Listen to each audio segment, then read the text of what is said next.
gente, tudo bem? Hoje eu tô aqui pra ensinar pra vocês a fazer base de slime. Eu vou usar essas duas colas e esse ativador.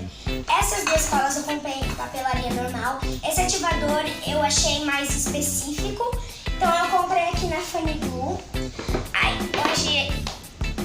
hoje a gente foi de manhã lá no shopping em Higienópolis, aqui em São Paulo, e na Funny Glue tinha esse bórax aqui, se não me engano é bórax, mas é ativador, tá escrito. E ele é muito bom, eu já usei ele aqui, eu tava fazendo aqui um slime, por isso que a colher tá até suja. Aí, e aí, hoje eu tô com uma presença muito especial, que é a minha irmã Luna. Então, gente, aí a gente vai ensinar pra vocês essa base.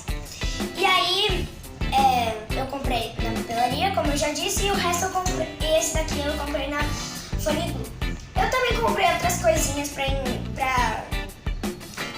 enfeitar. Eu comprei glitter, uns fimos, aí lá também tem sprinkles, tem um monte de coisa pra fazer slime. Tem cola, tem ativador, tem espuma de barbear, tem um monte de coisa. Qualquer coisa que vocês imaginem pra fazer slime.